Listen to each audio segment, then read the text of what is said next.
नमस्कार कॉम्पिटेरिया family, कॉम्पिटेरिया education channel पर आपका हार्दिक स्वागत एवं अभिनंदन है। सभी पढ़ें सभी बढ़ें, study hard and get success के महत्वपूर्ण उद्गम के साथ मैं आपके समक्ष पॉलिटी के और इंडियन कॉन्स्टिट्यूशन के अति महत्वपूर्ण question often confuse examination hall, ऐसे जो प्रश्न होते हैं जो प्रायः एग्जामिनेशन हॉल में डिफिकल्टी लेवल को एराइव कर देते हैं और स्टूडेंट्स कंफ्यूज हो जाते हैं, एस्पिरेंट्स कंफ्यूज हो जाते हैं। ऐसे ही महत्वपूर्ण बिंदुओं पर चर्चाओं का दौर स्टार्ट किया है कॉम्पिटेटिव एजुकेशन चैनल।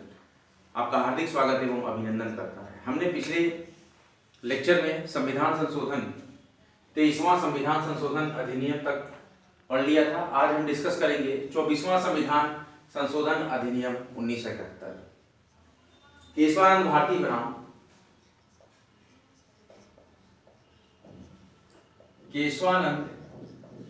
भारती बनाम केरल राज्य,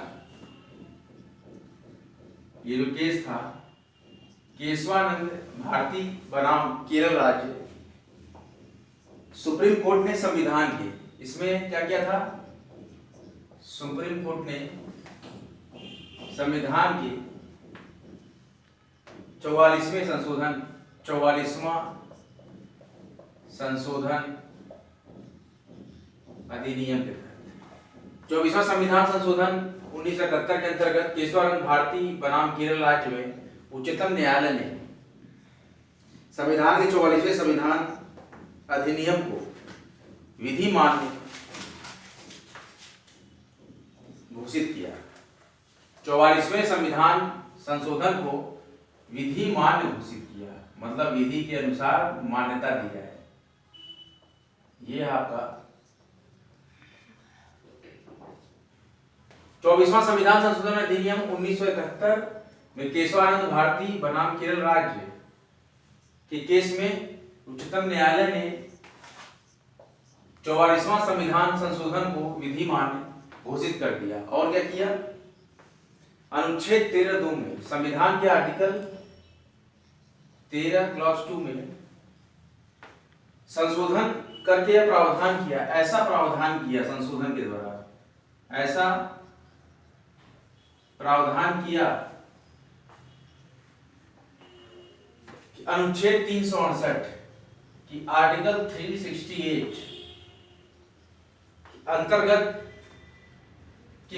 अंतर्गत पारित, आर्टिकल 368 के अंतर्गत पारित आर्टिकल 13(2) में ऐसा प्रावधान किया कि आर्टिकल 368 के अंतर्गत पारित कोई भी विधि, मतलब कि आर्टिकल 368 के अंतर्गत पारित कोई भी विधि अनुच्छेद 13(2), कोई भी विधि आर्टिकल 13(2) में प्रयुक्त विधि शब्द में शामिल नहीं मानी जाएगी, में शामिल नहीं मानी जाएगी। केशवानंद भारती वर्सेस केरल राज्य में सुप्रीम कोर्ट ने 44वां संशोधन अधिनियम को विधि मान्य घोषित किया और आर्टिकल 13(2) में ऐसा प्रावधान किया गया कि आर्टिकल 368 के अंतर्गत पारित कोई भी विधि आर्टिकल 13(2) में उल्लिखित विधि शब्द में शामिल नहीं मानी जाएगी। मतलब आर्टिकल 13(2) में जो विधि शब्द है उसको आर्टिकल 378 के 68 के अंतर्गत अगर कोई आता है विधि तो उसमें शामिल उसको नहीं माना जाएगा, दोनों विधियां अलग अलग मानी जाएगी। और संविधान के अनुच्छेद 368 में और क्या कहा इसमें? अनुच्छेद 368 की बात की और अनुच्छेद 368(1) में according to the constitutional article 361 clause 1 have implemented, इसमें संशोधन किया गया, हैव इम्प्लीमेंटेड दैट, इस प्रकार से कि अनुच्छेद 368 के अंतर्गत अनुच्छेद 368(1) में इस प्रकार का संशोधन किया गया कि अनुच्छेद 368 के अंतर्गत संविधान के किसी भी उपबंध, संविधान के किसी भी उपबंध अनुच्छेद 368 क्लॉज 1 के अनुसार ऐसा संशोधन किया गया कि अनुच्छेद 368 में संविधान के किसी भी ऐसे उपबंध में परिवर्तन करने और परिवर्ध करने या निरस्त करने की शक्ति संसद के पास है। मतलब कि आर्टिकल 368(1) में कहा गया कि आर्टिकल 368 में संविधान किसी भी उपबंध में परिवर्तन करने और परिवर्ध करने या तो उसको कैंसिल करने, निरस्त करने की शक्ति जो है किसके पास है? संसद के पास है, पार्लियामेंट के पास है, संसद के पास। संविधान के किसी उपबंध में, नोट डाउन कर लीजिए नोटबुक पे, उपबंध में परिवर्तन की शक्ति किसके पास है? संसद के पास है, पार्लियामेंट के पास है। यही कहता है हमारा संविधान का 24वां संविधान संशोधन अधिनियम 1971 described that in the case of the Keswanand Bharati versus Kerala Rajya, Supreme Court have described the 44th constitutional amendment is according to the law, विधि मान्य घोषित किया गया। एंड आर्टिकल 13 क्लॉज 2 में ऐसा प्रावधान किया गया कि आर्टिकल 368 के अंतर्गत कोई भी विधि जो है आर्टिकल 13(2) में उल्लिखित विधि शब्द द वर्ड लॉ में शामिल नहीं माना जाएगा, is not included in this section.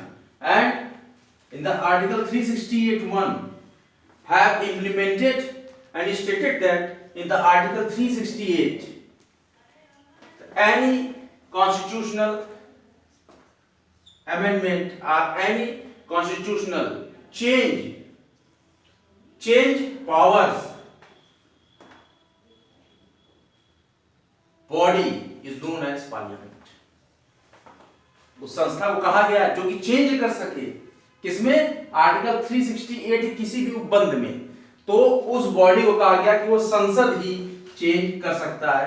Our parliament of India have powers to change the implementation in 368 clause 1 that any change in the 368 constitutional amendment is liable to the Parliament of the India, have the powers of the Parliament of India that in the article 368(1) describe that it has the implemented for the article 368 that the constitutional change powers exist in the Parliament of the India। 24th Constitutional Amendment 1971 और संविधान के 368(2) और कहा गया article 368(2) article क्या कहा गया? कहा गया कि आर्टिकल 368(1) में संशोधन करके आर्टिकल 368 के संविधान के किसी भी चेंजेस को, उपबंध परिवर्तन को संसद के पास शक्ति है, ऐसा डिस्क्राइब किया कि सारी जो पावर्स है किसके अंदर निहित है? Parliament of India. And now in the article 368(2) we have discuss the second point of this constitutional amendment that in the article 368(2) have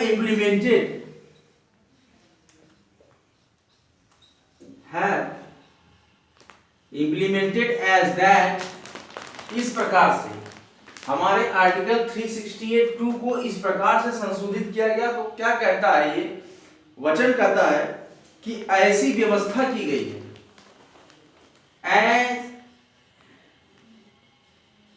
arrangement that, कि राष्ट्रपति अनुच्छेद 368 के तहत president of India, that president of India article 368 according to the powers of the article 368 the president of India इसके तहत पारित किए गए विधेयक द्वारा पारित विधेयक, प्रेसिडेंट ऑफ इंडिया के द्वारा पारित विधेयक आर्टिकल 368 के तहत, आर्टिकल 368 के तहत पारित किए गए विधेयक पर अनुमति देने के लिए बाध्य होगा। विधेयक पर अनुमति देने के लिए, अनुमति देने के लिए बाध्य होगा।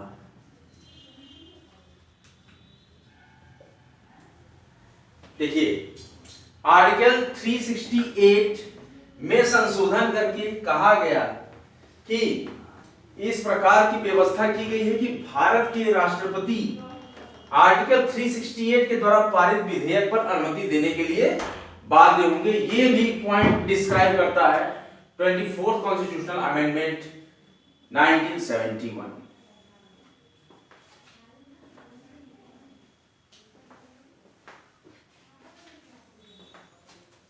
बहुत ही इंपॉर्टेंट अमेंडमेंट था ये इंडियन कॉन्स्टिट्यूशन का। कॉम्पिटिटिव एजुकेशन लेक्चर्स आपको कैसे लग रहे हैं कमेंट बॉक्स में कमेंट जरूर कीजिए। बहुत ही इंपॉर्टेंट अमेंडमेंट हमने डिस्कस किया।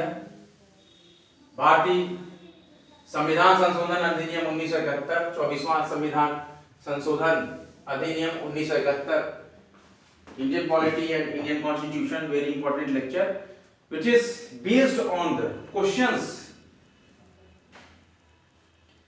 often confused in examination hall.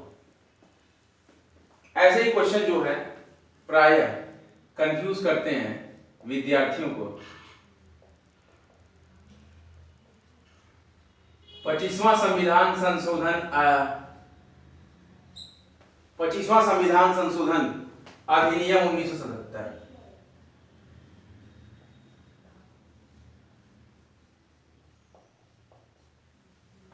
पच्चीसवां संविधान संशोधन अधिनियम 1977 अनुच्छेद 31(2) में उल्लिखित, अनुच्छेद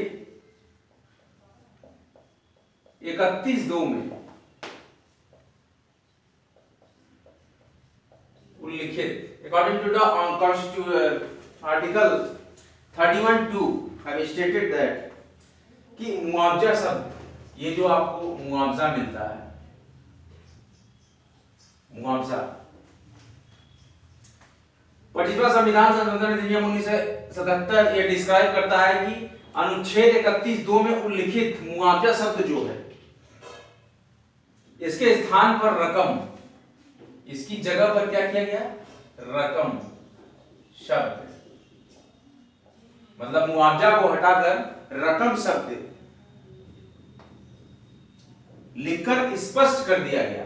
रकम शब्द लिखकर संविधान के अनुच्छेद 31(2) में उल्लिखित मुआवजा शब्द के स्थान पर रकम शब्द लिखकर, रकम रकम रकम शब्द लिखकर स्पष्ट किया गया, declared that, clearly declared that, क्या किया गया, यदि सरकार किसी संपत्ति, यदि सरकार किसी संपत्ति, इफ गवर्नमेंट और एनी प्रॉपर्टी या भूमि का अधिग्रहण करती है, या भूमि का अधिग्रहण करती है, यदि सरकार किसी संपत्ति या भूमि का अधिग्रहण करती है, आर्टिकल 31(2) में उल्लिखित मुआवजा शब्द को रकम के द्वारा लिखकर ऐसा डिफाइन किया गया, ऐसा स्पष्ट किया गया कि यदि सरकार किसी संपत्ति या भूमि का अधिग्रहण करती है तो मुआवजे की रकम को, तो मुआवजे की रकम को, तो उस केस में मुआवजे की रकम को नगद देना जरूरी नहीं होगा। नकद देना जरूरी नहीं होगा। चेक द्वारा भी आप पैसा दे सकते हैं, नहीं होगा। और इसे सरकारी बॉन्ड्स किस रूप में आप अदा कर सकते हैं पैसा? इसे सरकारी बॉन्ड, सरकार जब आपसे जमीन लेगी तो सरकारी बॉन्ड के रूप में या सरकारी प्रतिभूतियों के रूप में, या सरकारी प्रतिभूतियों के रूप में भी, सिर्फ कैश ही नहीं मिल सकता, इस रूप में भी दिया जा सकता है, दिया जा सकेगा।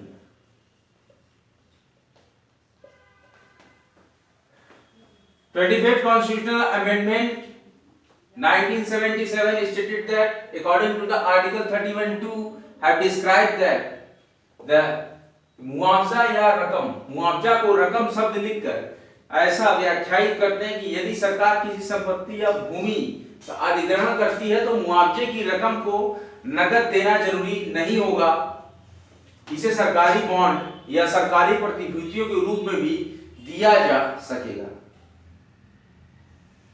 और ऐसा जरूरी होगा, नेसेसरी दैट ऐसा जरूरी होगा क्षतिपूर्ति बाजार मूल्य के अनुसार ही हो।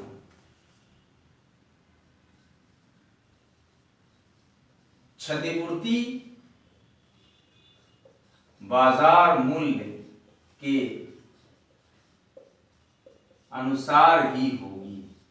आपकी क्षति हुई है, आपकी जमीन ले रही है गवर्नमेंट, तो वो जो भी सर्किल रेट होगा उस मार्केट का, उसी के हिसाब से आपको क्षतिपूर्ति देगी। जैसे कि अगर आपकी जमीन का रेट यहाँ पे चल रहा है 1 करोड़ रुपए, तो गवर्नमेंट भी 1 करोड़ रुपए पे करेगी अगर आपकी जमीन वो ले रही है, अधिग्रहित कर रही है। अगर आपकी जमीन को, भूमि को या संपत्ति को अधिग्रहित कर रही है तो उसके मुआवजे के रूप में वो आपको जो पैसा देगी वो नगद भी दे सकती है, और या तो सरकारी बॉन्ड के रूप में या सरकारी प्रतिभूतियों के रूप में भी दे सकती है। और ऐसा जरूरी है कि क्षतिपूर्ति बाजार मूल्य के अनुसार ही दिया जाएगा। जो मार्केट में रेट चल रहा है आपकी जमीन का, प्रॉपर्टी का, उसके हिसाब से ही सरकार आपको पे करेगी। जैसे कि काशी विश्वनाथ कॉरिडोर धाम, जो भी लोग मकान दुकान गए हैं उन लोगों को मार्केट रेट या उससे ज्यादा ही पैसे दिए गए। तो वही चीज यहाँ पे बताई जा रही है कि बाजार मूल्य के अनुसार ही हो, ऐसा ही प्राविधान किया गया है संविधान के आर्टिकल 31(2) में। और एक नया अनुच्छेद 31 नया जो है आर्टिकल 31C जोड़ा गया है। संविधान के संशोधन अधिनियम 1977, 25वां संविधान संशोधन अधिनियम 1977 के द्वारा संविधान में एक नया आर्टिकल 31C 31C में ऐसी व्यवस्था की गई कि यदि राज्य आर्टिकल 39B, यदि ऐसा व्यवस्था किया गया, एक आर्टिकल ऐड किया गया, adding the article, new article 31C is stated that if any state have article 39B and 39C में वर्णित निधि निर्देशक तत्वों में वर्णित, इसमें वर्णित नीति निदेशक तत्वों, मतलब कि नीति निदेशक तत्व किस आर्टिकल में है? 39B और 39C में। तो अगर एक नया आर्टिकल जोड़ा गया तो आर्टिकल 31C को जोड़ा गया, 31 का एक नया पार्ट C जोड़ा गया, उसमें स्टेटमेंट दे रहे कि यदि किसी राज्य में आर्टिकल 39B और आर्टिकल 39C में वर्णित नीति निर्देशक तत्वों को साकार करने के लिए कोई कानून बनाता है, इसको साकार करने के लिए अगर कोई कानून बनाता है तो आर्टिकल 31G क्या कहता है? तो बनाता है ऐसे कानून को, अगर कोई कानून बनाता है तो ऐसे कानून को मूल अधिकार से संबंधित अनुच्छेद, मूल अधिकारों से तो बनाता है, तो ऐसे कानून को मूल अधिकारों से संबंधित अनुच्छेद 14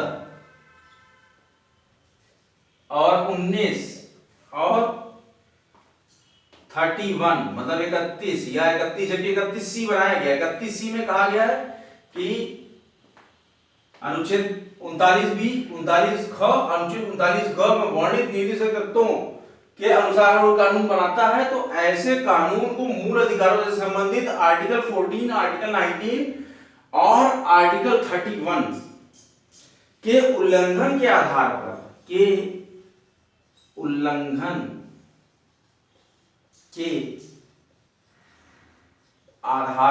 इनके उल्लंघन के आधार पर अवैध नहीं ठहराया जा सकता, इनवैलिड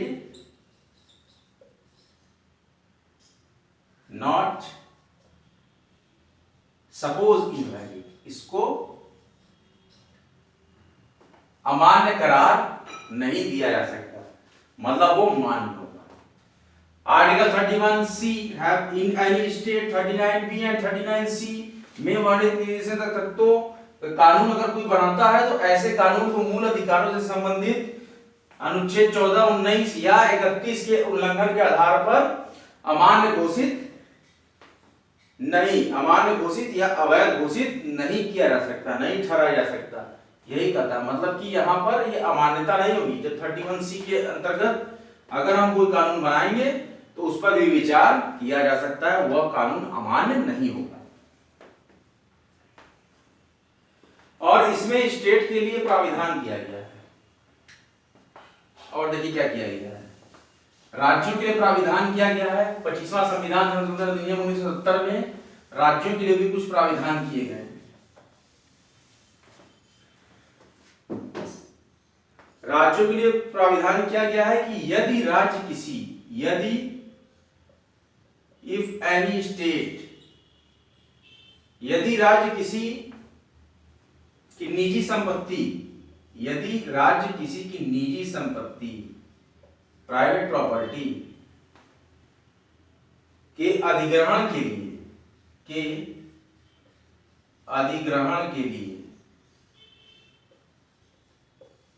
यदि राज्य किसी की निजी संपत्ति के अधिग्रहण के लिए विधि बनाते हैं, नियम बनाते हैं,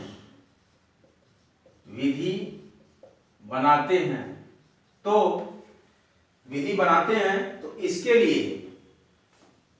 लिए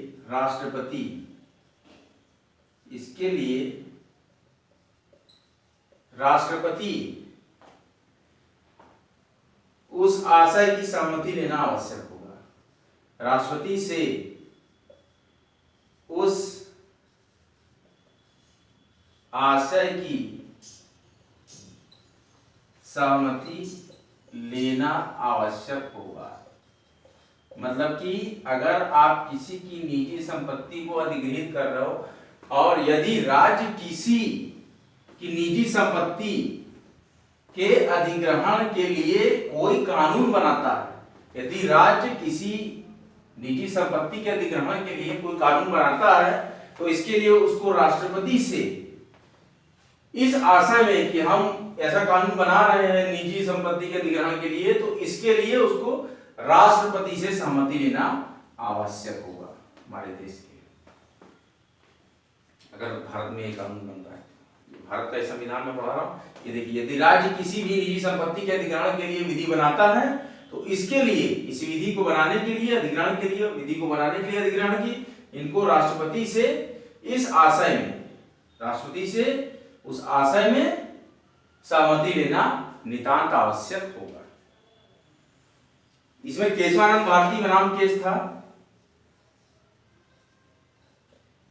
केशवानंद भारती बनाम केरल राज्य, इस बात में था।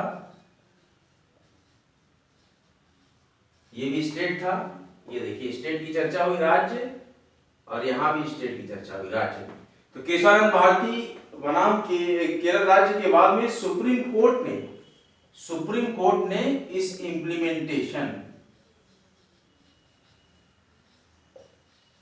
को अमल में लाया।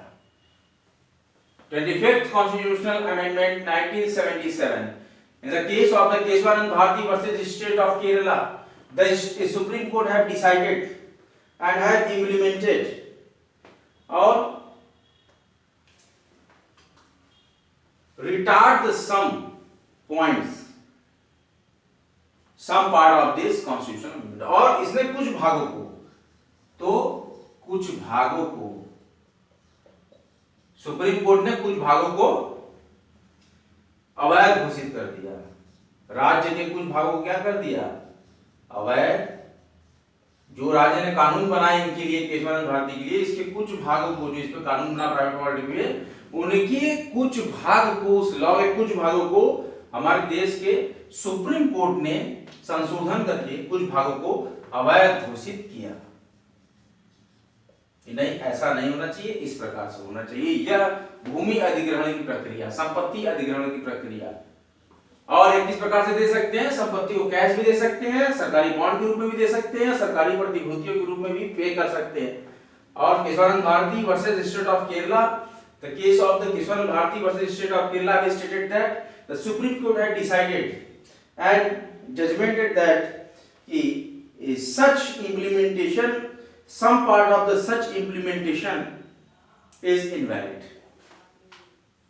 तो कुछ भागों को इन्होंने अवैध घोषित किया। ये चीज है। केशवानंद भारती बनाम केरल राज्य में निर्णय में सुप्रीम कोर्ट ने इस संशोधन के कुछ भागों को अवैध घोषित कर दिया था। देखिए, बहुत ही इंपॉर्टेंट अमेंडमेंट था 25th constitutional amendment of Indian constituency. We have earlier discussed the 24th constitutional amendment 1971 and now the 25th constitutional amendment 1977। आज का लेक्चर आपको कैसा लगा? कमेंट बॉक्स में कमेंट जरूर कीजिएगा। लेक्चर अगर अच्छा लगे लेक्चर को लाइक कीजिएगा, लेक्चर को शेयर करिएगा, कॉम्पिटिटिव चैनल को सब्सक्राइब करिएगा। सभी पढ़े study hard and get success के इन महत्वपूर्ण उदाहरणों के साथ कॉम्पिटिटिव शिक्षा के नित्य नियमित नए आयाम स्थापित कर रहा है। तो पूरे विश्व में शिक्षा का मुक्त प्रचार एवं प्रसार करने के लिए कॉम्पिटिटिव कटिबद्ध है। सभी पढ़े study hard, harder and achieve your goal.